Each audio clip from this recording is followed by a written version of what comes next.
안녕하세요. 마음 온도 36.5도입니다. 여러분, 오늘 저는 우리 모두가 겪는 소중한 인간관계의 한 단면, 즉 오해와 그 해소에 대해 이야기하고 싶은데요. 우리 삶에서 오해는 피할 수 없는 일부분이죠. 때로는 가장 가까운 사람들과도 서로를 완전히 이해하기 어려운 순간들이 찾아옵니다. 제가 여러분과 나누고 싶은 메시지는 간단하지만 강력한데요. 오해는 끝이 아니라 새로운 이해의 시작점이며, 우리가 서로를 더 깊이 알아가고 더 넓은 마음으로 바라볼 때 진정한 소통이 시작되는 것 같아요. 이 여정은 결코 쉽지 않겠지만 포기하지 않고 계속해서 노력한다면 우리는 더 깊고 의미 있는 관계를 만들어갈 수 있을 거예요. 오늘 우리가 함께 나누는 이야기들이 여러분의 삶의 작은 빛이 되길 바라며, 이 영상을 통해 여러분이 조금이나마 위로받고 용기를 얻으셨으면 좋겠습니다. 인간관계에서 우리는 종종 예상치 못한 오해의 상황에 마주치곤 하죠. 오해는 마치 보이지 않는 벽과 같아서 때로는 우리도 모르는 사이에 그 벽이 점점 더 높아지고 두꺼워지는데요. 이러한 오해는 단순히 우연한 사건이 아니라 복잡한 심리적, 감정적 메커니즘의 결과입니다. 오해의 근원은 대부분 소통의 부재와 깊은 연관이 있는데요. 인간은 본질적으로 자신의 관점과 경험을 중심으로 세상을 바라보는 경향이 있기 때문에 자신의 생각과 감정을 절대적인 진실로 여기며 상대방의 입장을 충분히 고려하지 않는 경우가 많고, 이러한 인지적 편향은 오해의 씨앗을 뿌리는 첫 번째 요인이 됩니다. 특히 문자나 메신저와 같은 간접 소통 방식에서는 이러한 미묘함이 더욱 두드러지게 나타나는데요. 개인의 심리적 상태와 과거의 경험 역시 오해를 만드는 중요한 요소이죠. 누군가의 트라우마, 불안, 선입견 등은 상황을 왜곡하여 인식하게 만들 수 있습니다. 결국 오해는 단순한 의사소통의 실수가 아니라 복합적인 심리적, 사회적 메커니즘의 산물이며, 우리가 서로를 이해하고 공감하려는 노력을 기울일 때 이러한 오해의 벽을 허물 수 있으며, 중요한 것은 오해 자체를 피하는 것이 아니라 오해가 발생했을 때 어떻게 대응하고 해결해 나갈 것인가? 일 것 같아요. 인간의 관계에서 소통은 마치 혈액처럼 중요한 역할을 하는데요. 우리가 서로를 이해하고 공감하기 위해서는 진정성 있는 소통이 필수적이며, 때로는 말하지 않은 것들이 더 큰 오해를 만들어내기도 하죠. 소통의 부재는 마치 닫힌 문과 같은데요. 서로의 내면을 들여다보지 못하고 외부의 표면적인 모습만을 판단하게 되고, 인간은 자신의 경험과 관점을 기반으로 세상을 해석하죠. 이러한 개인적 관점의 차이가 소통의 부재와 만나면 더 큰 오해를 양산하게 되며, 상대방의 입장을 이해하려는 노력 없이 자신의 관점만을 고집하면 깊은 오해와 갈등이 발생합니다. 결국 소통은 관계의 근간이며, 충분하고 깊이 있는 소통은 오해를 예방하며 서로를 더 깊이 이해할 수 있게 해줍니다.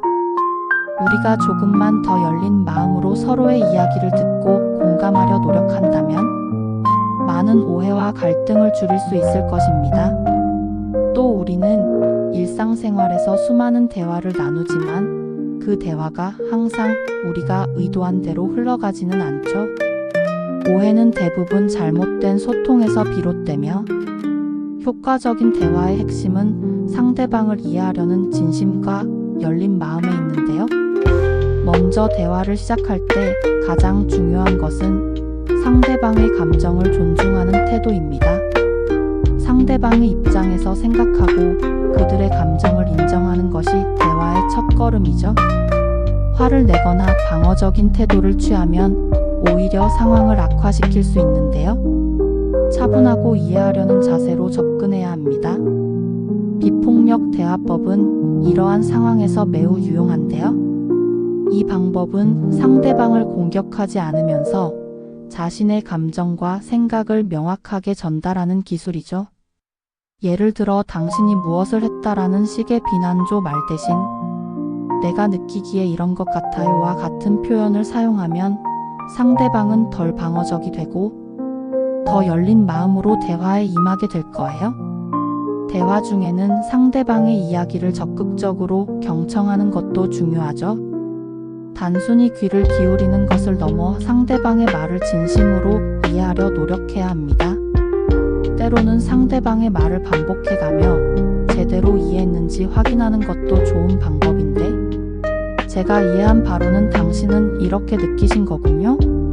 와 같은 확인 질문은 오해를 줄이는 데 큰 도움이 되죠. 감정적인 대화에서는 즉각적인 반응을 자제하는 것도 중요합니다. 충동적으로 대응하면 상황을 더욱 악화시킬 수 있어 잠시 숨을 고르고 침착하게 대응하는 연습이 필요합니다. 필요하다면 지금 감정이 격앙되어 있으니 잠시 후에 다시 이야기하겠습니다 라고 말하며 대화를 잠시 중단하는 것도 좋은 방법이죠. 대화의 목적은 승리가 아니라 상호 이해인데요. 자신이 옳다는 것을 증명하려 들기보다는 서로의 관계를 회복하고 이해하는 데 중점을 두어야 하며, 때로는 작은 양보와 이해가 큰 관계의 회복으로 이어질 수 있을 것 같아요. 진심 어린 사과와 용서의 태도도 중요한데요. 자신의 잘못된 부분이 있다면 진심으로 사과하고 상대방의 사과 또한 너그럽게 받아들일 줄 알아야 합니다. 완벽한 사람은 없으며 서로 배려하고 이해하는 과정이 진정한 소통의 본질임을 기억해야 하죠. 그리고 인간관계에서 오해 갈등을 해결하는 가장 중요한 방법도 있는데 바로 평화로운 대화인데요. 상대방의 감정을 존중하면서 자신의 생각과 감정을 진솔하게 표현하는 것이 비폭력 대화의 핵심입니다. 우리는 종종 대화 중에 상대방의 감정을 무시하거나 판단하려는 경향이 있죠.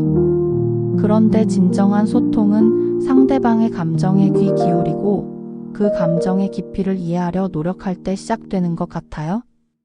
이렇게 하다 보면 상대방을 비난하거나 공격하지 않으면서도 자신의 감정을 명확하게 표현할 수 있습니다. 오늘의 이야기가 당신의 마음에 작은 온기를 남겼길 바라며, 세상이 조금 차갑게 느껴질 때 따뜻하고 평온하게 숨을 고를 수 있는 곳, 여기는 마음 온도 36.5도입니다. 이 영상이 당신의 마음 한쪽을 조금이라도 덮어주었다면 댓글과 함께 좋아요, 구독, 알림 설정 부탁드려요.